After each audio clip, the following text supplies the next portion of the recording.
I remember standing in that bridal boutique, holding the most beautiful dress I had ever seen, thinking about how perfect my life was about to become. 3 years with Sarah had led to this moment, and I could not have been happier. She was everything I thought I wanted in a partner, a successful lawyer with a brilliant mind and a kind heart. I was just a kindergarten teacher from Ohio, but she made me feel like I was enough. We came from different worlds, sure, but love was supposed to conquer all right. Her family was wealthy, sophisticated, everything mine was not.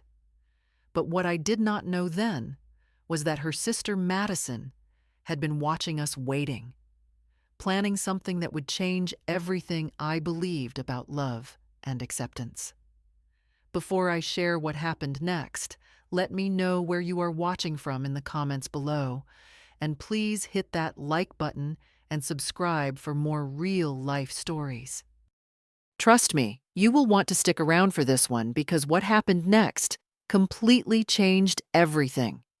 I thought I knew about love and family. Let me paint you a picture of who we were back then. I was 28, working at Lincoln Elementary in Columbus, Ohio, teaching 5-year-olds how to tie their shoes and spell their names. My dad was an electrician. My mom worked as a nurse at the local hospital. We were not rich, but we were happy. My parents taught me that hard work and honesty were the most important things in life, and I carried those values with me everywhere I went. Sarah was 30, working at Morrison and Associates, one of the most prestigious law firms in Boston. Her family had old money, the kind that came with summer houses in the Hamptons and charity galas every weekend. Her father was a federal judge. Her mother sat on the boards of 3 different museums. They lived in a world I had only seen in movies, where conversations happened over wine that cost more than my monthly grocery budget. We met at a book club in downtown Boston 3 years earlier. I had just moved there for a teaching position, trying to start fresh in a new city. Sarah walked in wearing this perfectly tailored blazer and carrying a leather briefcase that probably cost more than my car. But when we started talking about the book, all those differences melted away. She was brilliant, yes, but she was also genuinely interested in what I had to say. She asked about my students, about why I chose teaching, about what made me passionate about education. That first coffee date turned into dinner, which turned into weekend walks through the Common, which turned into lazy Sunday mornings, reading the paper together in her apartment. Sarah loved my authenticity, she said. She was tired of people who only cared about status and money. She admired how I could find joy in simple things, how I genuinely cared about making a difference in children's lives. I, on the other hand, was amazed by her intelligence, her ambition, the way she could argue a case or negotiate a deal with such confidence and grace. But meeting her family was a different story entirely. Her parents, Robert and Catherine, were polite but distant. They would ask about my work with the kind of smile that never reached their eyes, the kind that said they were trying to be nice, but did not quite understand why their daughter was dating a public school teacher. They never said anything directly, but I could feel their disappointment radiating across the dinner table. And then there was Madison.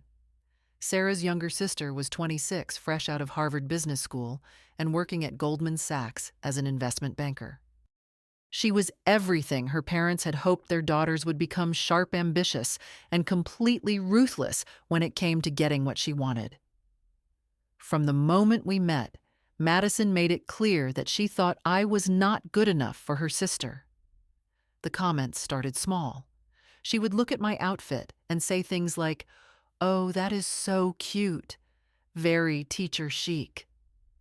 When Sarah mentioned our weekend plans to visit a local farmer's market, Madison would wrinkle her nose and suggest we should try the new gallery opening instead, where Sarah could meet more interesting people. She had a way of making every suggestion sound like she was just looking out for Sarah's best interests, but I could hear the underlying message loud and clear. Sarah usually defended me, but never in a way that felt like she was truly standing up to Madison. She would laugh off her sister's comments or change the subject, but she never told Madison to stop. I told myself it did not matter that Sarah loved me, and that was enough. But looking back, I think that was when the seeds of doubt were first planted. 6 months before our planned wedding, we got engaged on a beach in Cape Cod. It was perfect, just the two of us watching the sunset. Sarah nervous and fumbling with the ring box, both of us crying happy tears when I said yes. For a moment, everything felt right in the world. We were going to build a life together, and nothing else mattered. But wedding planning brought out a whole new level of tension with Madison. When we started looking at venues, I fell in love with this beautiful barn in the countryside, rustic and romantic, perfect for the intimate celebration we wanted. The entire wedding would cost around $15,000, which felt like a fortune to me, but was something we could manage together. Madison had other ideas. She insisted we look at the Riverside Country Club, an exclusive venue where her parents were members. The ceremony alone would cost $80,000, not including the reception flowers or any of the other details. When I suggested we stick with the barn, Madison looked at me like I had suggested we get married in a McDonald's parking lot. "Tiffany, this is embarrassing for the family name," she said, her voice dripping with condescension. "What will people think when they see where Sarah got married? This reflects on all of us, not just you two." Sarah tried to mediate, suggesting we look at a few more options, but I could see the conflict in her eyes. She wanted to make everyone happy, which meant no one would be truly happy in the end. The dress shopping was even worse. Madison insisted on coming with us to the appointment, bringing along 2 of her friends from business school. Every dress I tried on was met with subtle criticism. "That is very sweet, but maybe something a little more sophisticated." Or, "The neckline is lovely, but perhaps something that photographs better." By the end of the appointment, I felt like nothing I chose would be good enough. The final straw was the bachelorette party. Madison had planned the entire weekend without asking what I wanted. She booked a weekend in the Hamptons at her family's beach house and invited exclusively her friends and Sarah's law school classmates. When I asked if my friends from Ohio could join us, Madison looked genuinely confused. "But they would not fit in with the group," she said, as if it were the most obvious thing in the world. "This is more of an intimate gathering of Sarah's real friends." That night, I sat in my apartment wondering if I was making a huge mistake. Not about marrying Sarah, but about thinking I could ever truly belong in her world. And for the first time since we got engaged, I started to notice that Sarah seemed more stressed than excited about our upcoming wedding. 2 weeks before our wedding, everything started to fall apart in ways I never could have anticipated. I had taken the day off to finalize some wedding details and decided to stop by Sarah's apartment to surprise her with lunch. She was not home, but I had a key, so I let myself in to wait for her. That is when I heard Madison on the phone in the kitchen, her voice carrying through the apartment as she talked to someone. I was not trying to eavesdrop, but her words stopped me cold. "I cannot let Sarah make this mistake," Madison was saying, her voice filled with a certainty that made my stomach drop. "Tiffany is sweet, I will give her that, but she is so beneath Sarah. It is painful to watch." I stood frozen in the hallway, my heart pounding as Madison continued her conversation. "Sarah could have anyone you know, doctors, entrepreneurs, other lawyers. Instead, she is settling for a daycare teacher who shops at Target and thinks Olive Garden is fine dining. I need to make Sarah see that she is throwing away her potential. The person on the other end of the phone must have said something, because Madison laughed a cold sound that made my skin crawl. Oh, I have been working on it. Subtly, of course. But Sarah is starting to see the differences between them. I just need to give her a little more push. I could not listen to another word. I grabbed my purse and left as quietly as I had entered, my hands shaking as I drove home. Madison was actively trying to break us up, and from the sound of it, she thought she was succeeding. That evening, I confronted Madison directly. I called her and asked if we could meet for coffee, trying to keep my voice steady, as I suggested we talk about the wedding arrangements. We met at a cafe near her office, and I did not waste time with small talk. I heard your phone conversation today, I said, looking her straight in the eye. I know you have been trying to convince Sarah to break up with me. For a split second, Madison looked surprised, but then her expression shifted into something almost like relief, as if she were glad the pretense was over. Finally, she said, setting down her coffee cup with deliberate precision. I was wondering when you would figure it out. Yes, I think Sarah is making a mistake. And no, I do not feel bad about trying to help her see that. The boldness of her admission took my breath away. How can you say that we love each other? Madison leaned forward, her voice taking on the tone she probably used in business negotiations. Love is not enough, Tiffany. Sarah has worked her entire life to build something meaningful, something important. She needs a partner who can match her ambition, who can grow with her, who can fit into the life she is creating. You are lovely, but you are not that person. That is not your decision to make, I said, fighting to keep my voice from shaking. Maybe not, Madison replied, but I am her sister. I see things you do not see. I know what she needs, even when she does not know it herself.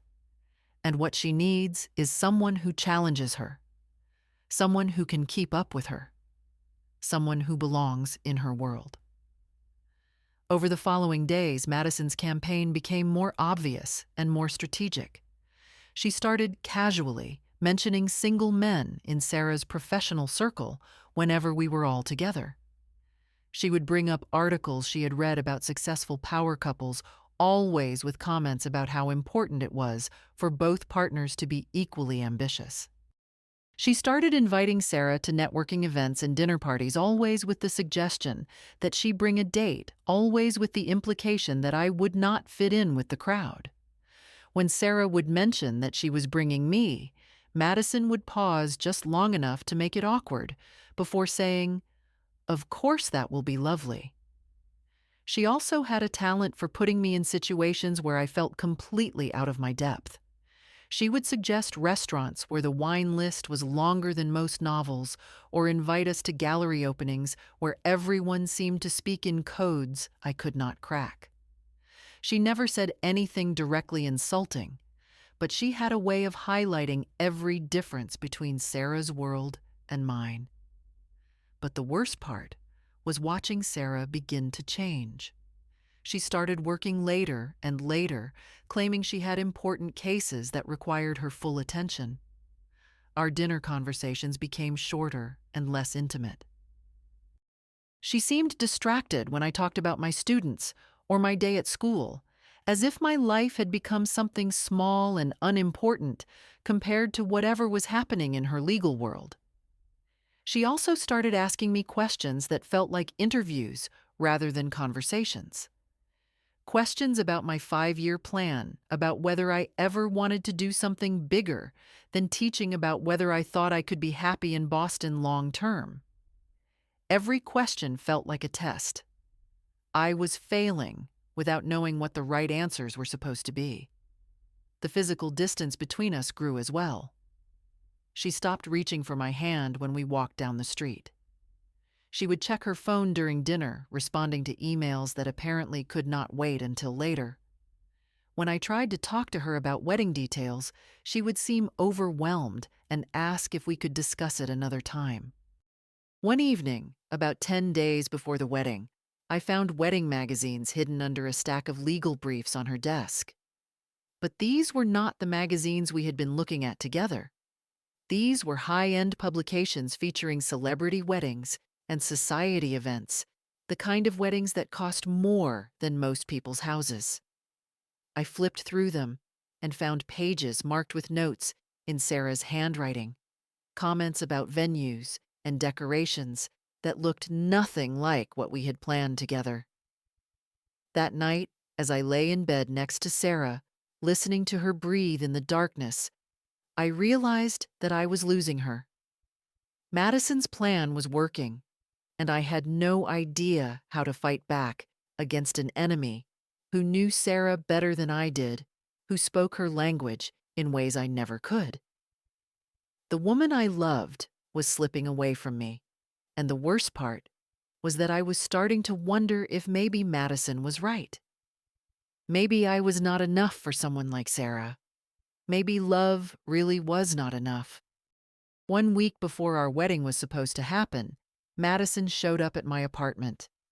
I had taken a personal day to handle some last-minute wedding preparations, but mostly I was sitting on my couch in pajamas, trying to work up the courage to call Sarah and ask her directly what was happening between us. When I opened the door and saw Madison standing there in her perfectly pressed business suit, I knew this conversation was going to be the one that changed everything. "Can I come in?" she asked, but she was already stepping past me into my small living room.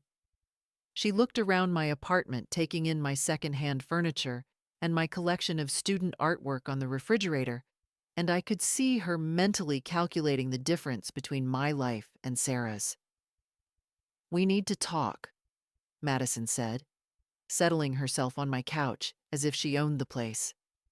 "About the wedding, about Sarah, about what is best for everyone involved."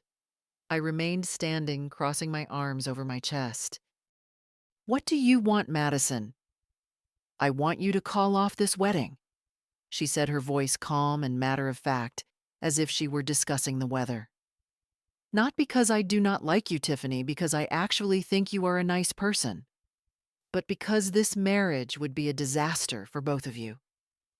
The directness of her statement hit me like a physical blow.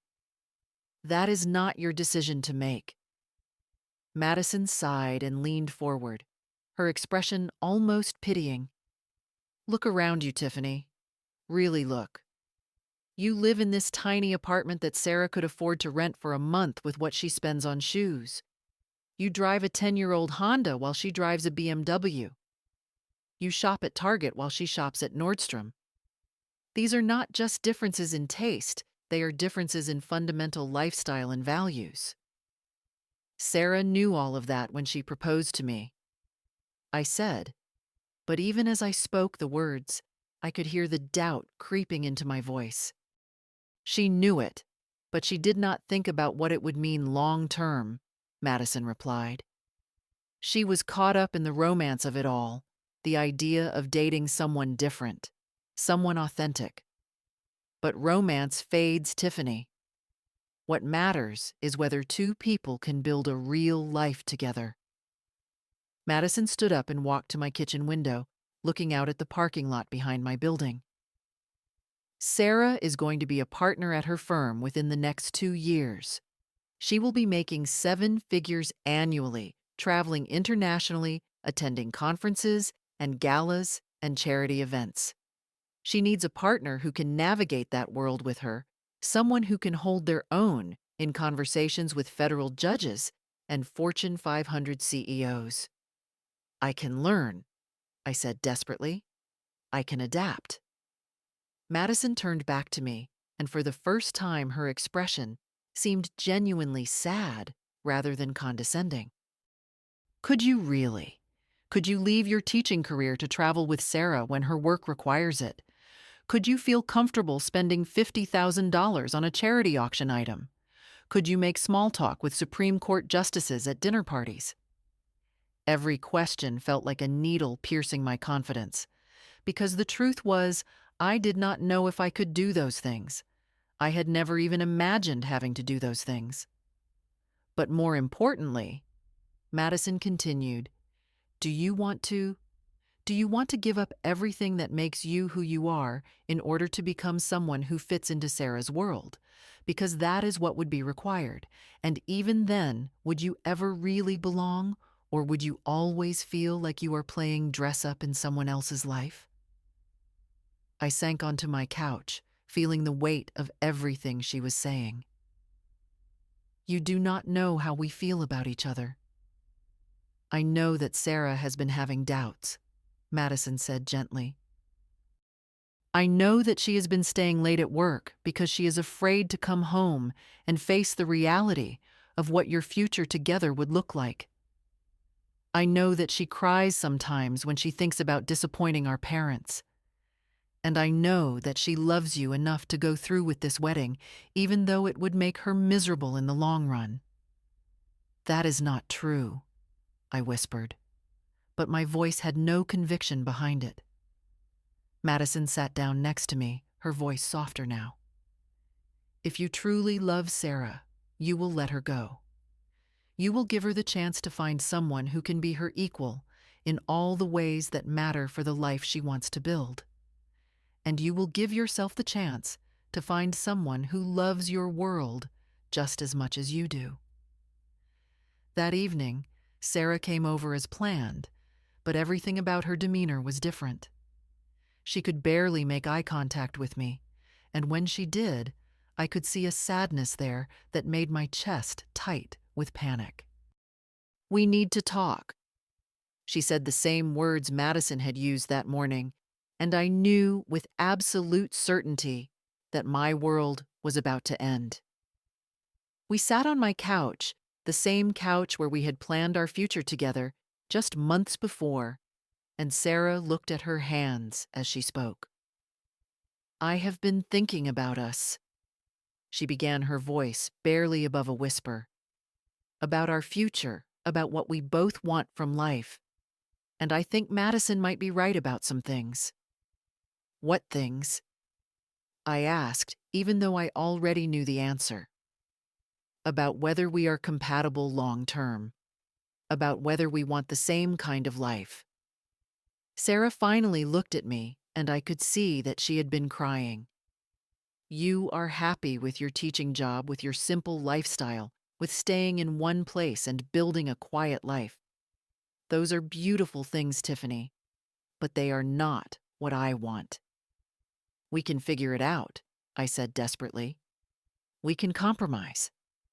I can change. Sarah shook her head. That is just it. I do not want you to change. I fell in love with who you are. But I also cannot change who I am or what I want from my life.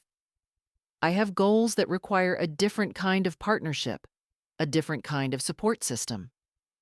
So you are choosing your career over us. I am choosing a life that feels authentic to me, she replied. Just like you should choose a life that feels authentic to you. And I do not think we can both do that together. The words I had been dreading came next, delivered with a gentleness that somehow made them hurt even more. You are wonderful, Tiffany. You are kind and genuine, and you make the world a better place. But we are just not in the same league. We want different things, and we belong in different worlds.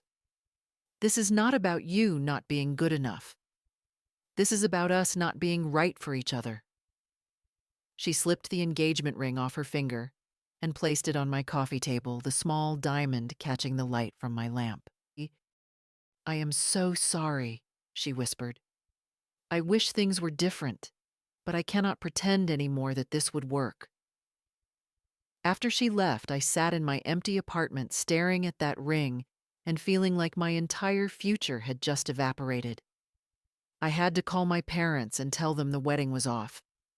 I had to contact vendors and cancel arrangements and explained to everyone why the woman I loved had decided I was not good enough for her. The humiliation was almost worse than the heartbreak. Having to tell my students that my fiancé and I had decided not to get married after all. Having to return wedding gifts and cancel the honeymoon and explain to my friends why Sarah was no longer part of my life.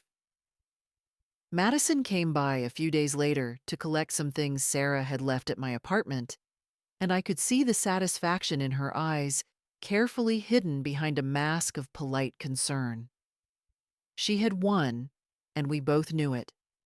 She had successfully convinced her sister that love was not enough, that I was not enough, and now Sarah was free to find someone more suitable to her station in life. For 2 weeks, I barely left my apartment.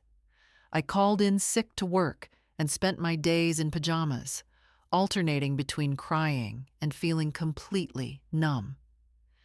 I questioned everything about myself, wondering if Madison had been right, if I really was too small and simple and ordinary for someone as accomplished as Sarah. But then something shifted. Maybe it was anger, or maybe it was self-preservation. But one morning I woke up and realized that I had let them make me feel ashamed of who I was. I had let them convince me that my life was somehow less valuable because it was not filled with expensive things and prestigious accomplishments.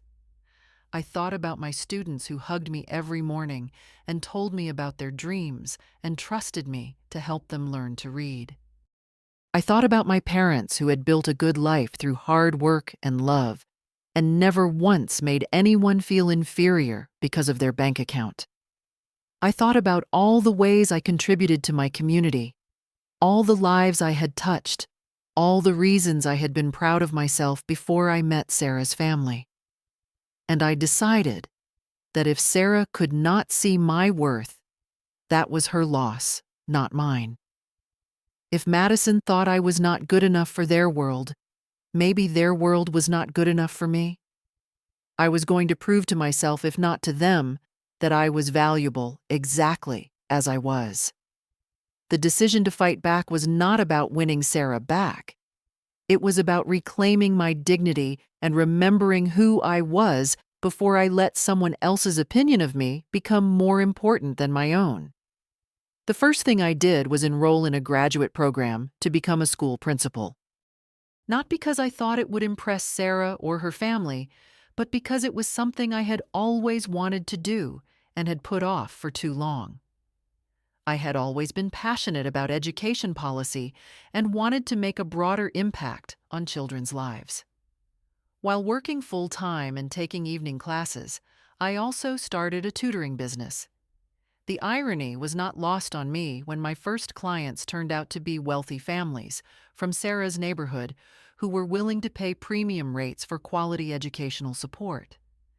These parents, who probably moved in the same circles as Sarah's family, respected my expertise and valued my dedication to their children's success. Within 3 months, I was making more money from tutoring than I had ever made teaching, and I was helping kids who reminded me why I loved education in the first place. Word of mouth spread quickly in those affluent communities, and soon I had a waiting list of families wanting to work with me. I also decided to focus on my physical health and confidence. I started going to a gym not to change how I looked for anyone else, but because I wanted to feel strong and capable. I updated my wardrobe, choosing clothes that made me feel professional and confident, regardless of where they came from or how much they cost. Most importantly, I reconnected with my friends and family, the people who had always seen my worth and never made me feel like I needed to prove anything. I realized how much I had isolated myself trying to fit into Sarah's world, and I missed the genuine connections I had with people who appreciated me for who I actually was. I started dating again after about 5 months, casually, at first just coffee dates and dinner with men who seemed interested in getting to know me.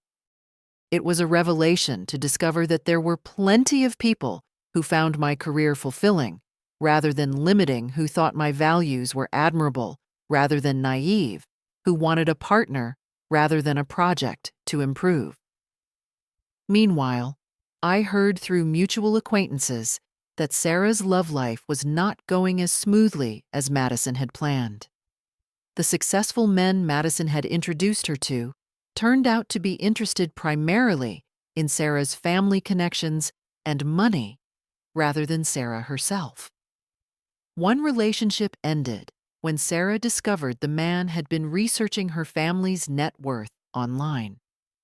Another ended when the man made it clear he expected Sarah to scale back her career once they got married because his career should take priority. A friend who worked at Sarah's law firm mentioned that Sarah seemed lonely and distracted at work, that she had started asking casual questions about how I was doing, whether I was seeing anyone, what I was up to these days. Apparently, she had driven by my apartment building a few times and noticed my car was not there, as often wondered if I had moved or was traveling. The truth was, I had moved. My tutoring business had grown to the point where I could afford a beautiful one-bedroom apartment in a nicer part of town, closer to the families I worked with, and to my graduate classes. I had decorated it with artwork from local artists and furniture that I had chosen because I loved it, not because it was cheap or practical. For the first time since college, I felt like my living space reflected who I was, rather than just what I could afford. I was hosting a small dinner party for some friends from my graduate program when Sarah showed up at my door. It had been 6 months since our breakup, and seeing her again was jarring. She looked tired, older somehow, and there was a sadness in her eyes that I had never seen before. "I am sorry to just show up like this," she said, glancing past me to see my guests laughing around my dinner table. "I was in the neighborhood and saw your car. I was hoping we could talk." I invited her in, introduced her briefly to my friends as someone I used to know, and then we stepped out onto my balcony for privacy. My guests were gracious enough to give us space while continuing their conversation inside. "Your apartment is beautiful," Sarah said, looking around at the space I had created for myself. "And you look incredible, really happy." "Thank you," I said, waiting for her to tell me why she was there. "I made a mistake," she said, finally the words tumbling out like she had been practicing them. "A huge mistake. I let Madison convince me that we wanted different things, that we were not compatible, that I needed someone more like me. But the men I have met since then, they are exactly like me, and that is the problem. They are ambitious and successful and completely self-centered. They do not care about making the world better the way you do. They do not laugh at my stupid jokes or remember my favorite coffee order or ask about my day because they actually want to know." She took a deep breath and continued. "I realize now that Madison was not looking out for my best interests. She was protecting her own vision of what our family should look like. She wanted me to marry someone who would enhance our social status, not someone who would make me genuinely happy." "Sarah," I started to say, but she held up her hand. "Please let me finish. I know I hurt you terribly, and I know you probably hate me, but I had to tell you that you were right for me all along. I was blinded by my family's expectations and my own insecurities about what success should look like. You were the best thing that ever happened to me, and I threw it away because I was too weak to stand up for what we had." She reached into her purse and pulled out the engagement ring, the one I had left on my coffee table 6 months earlier. "I know it is probably too late, and I know you have every right to tell me to leave and never come back. But if there is any chance that you could forgive me, any possibility that we could try again, I promise things would be different. I would stand up to Madison. I would make it clear to my family that you are my choice, and they need to respect that. I would never let anyone make you feel less than again." I looked at the ring sparkling in the evening light, And then I looked at Sarah's hopeful, desperate expression, and I felt a calmness settle over me that surprised us both. "You are right about one thing," I said gently. "We were not in the same league, but not in the way you thought." Sarah's face fell, but I continued. "I was actually in a higher league than you, Sarah.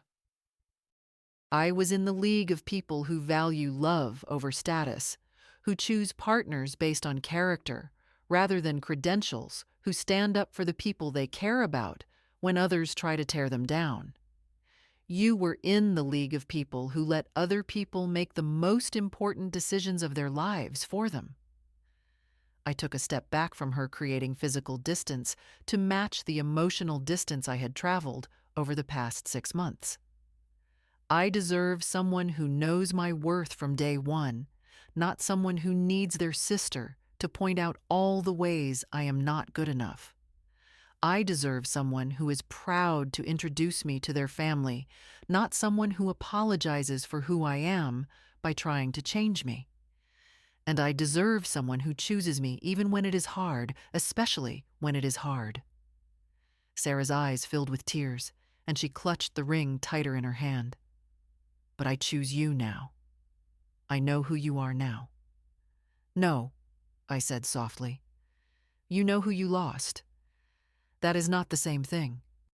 If you had truly seen who I was, you never would have let Madison convince you I was not enough.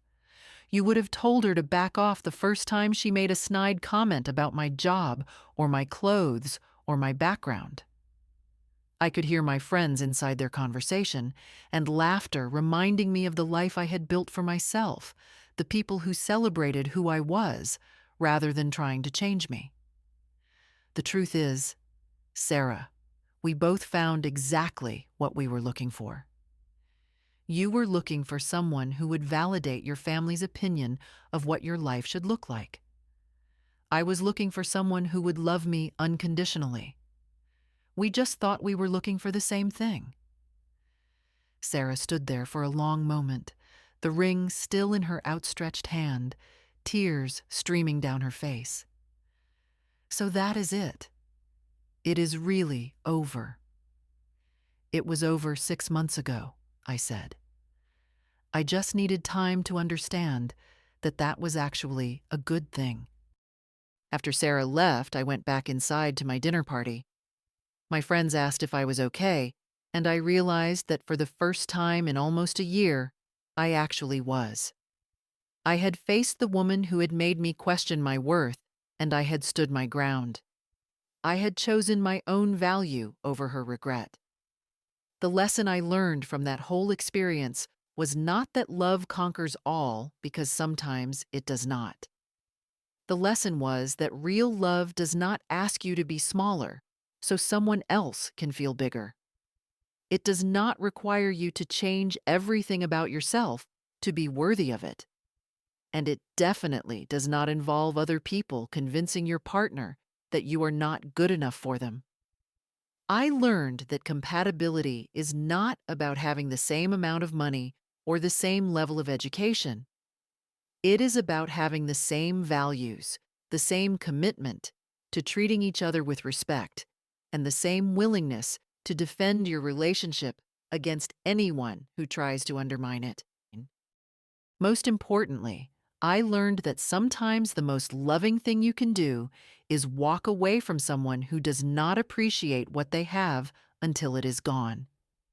Because by the time someone realizes your worth after losing you, it says more about their judgment than it does about your value. I never saw Sarah again after that night, but I heard she eventually married a fellow lawyer from a prominent family, someone Madison undoubtedly approved of. I hope she is happy, I really do. As for me, I finished my graduate degree and became a principal at a school in a district that serves kids from all kinds of backgrounds. I am still tutoring on the weekends, and I eventually met someone who thinks my career is amazing, rather than limiting who brags about my accomplishments to his friends, rather than apologizing for them to his family. Sometimes people show you exactly who they are when the pressure gets high. When outside voices start challenging your choices, when you have to decide between what is easy and what is right. The question is not whether you believe them in that moment.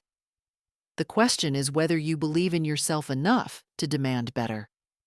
What do you think? Have you ever been in a relationship where someone else tried to convince your partner you were not good enough for them? How did you handle it? Let me know in the comments below, and if this story resonated with you, please hit that like button and subscribe for more real-life experiences. Share this video with anyone who needs to remember